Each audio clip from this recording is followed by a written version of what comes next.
మహమ్మారి హెచ్ఐవిని ఇవాళ మనం మందులు ఇతరత్ర జాగ్రత్తలతో చక్కగానే కట్టడి చేస్తున్నాం. అయితే హెచ్ఐవి విషయంలో ఇప్పటికీ మనలో చాలా మందిలో చాలా సందేహాలు ఉన్నాయి. హెచ్ఐవి ఉంటే పెళ్లి చేసుకోవచ్చా? పిల్లల్ని కనొచ్చా? కనకూడదా?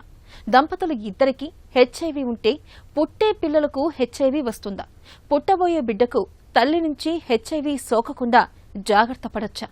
ఇలా ఎన్నో రకాల సందేహాలతో చాలా మంది సతమతం అవుతూ ఉంటారు. ఈ సందేహాల విషయంలో డాక్టర్ ఏం చెబుతున్నారో ఇప్పుడు విందాం. ఇప్పుడు గత 5-6 ఏళ్లగా అంటే ఎస్టాబ్లిష్డ్ మందులు వచ్చాయి. ఆ మందులు ఆడుకుని పెళ్లి చేసుకోవచ్చు. పెళ్లి చేసుకుని నెగిటివ్ పిల్లల్ని కనొచ్చండి.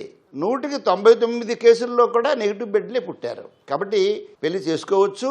హెచ్ఐవి ఉందని ఇటువంటి ఆలోచనలో ఇంకో రకంగా విచారం పడకుండా మళ్ళీ అండర్లైన్ చేస్తాను. వైద్య నిపుణుల పర్యవేక్షణలో లేదా ప్రభుత్వ ఆసుపత్రులలో నిపుణులు సంప్రదించి భార్యాభర్తలు వివాహం చేసుకుంటే ఆ తర్వాత గర్భం ధరించిన తర్వాత కూడా వీలున్నంత వరకు సిఎస్ అంటాం, సిజేరియన్ సెక్షన్ చేసి ఆపరేషన్ చేసి బిడ్డను బయటకు తీయడం.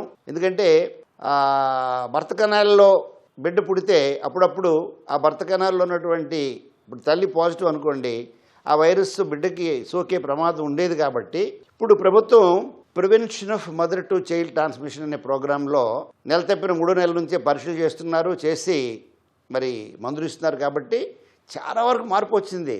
మేము ఈ రంగంలో వచ్చిన తొలి రోజుల్లో అయితే రమారమి 13 to 14% పిల్లలు పాజిటివ్ పిల్లలు పుట్టేవారు. మరికొన్ని వర్గాల్లో అయితే ఇంట్లోనే పురుడు పోసుకున్న వర్గాల్లో అయితే 33% వరకు పాజిటివ్ పిల్లలు పుట్టేవారు హెచ్ఐవి పాజిటివ్ దంపతులకి. ఇప్పుడు అది బాగా తగ్గిపోయింది, పూర్తిగా నిల్లని చెప్పగలను నేను.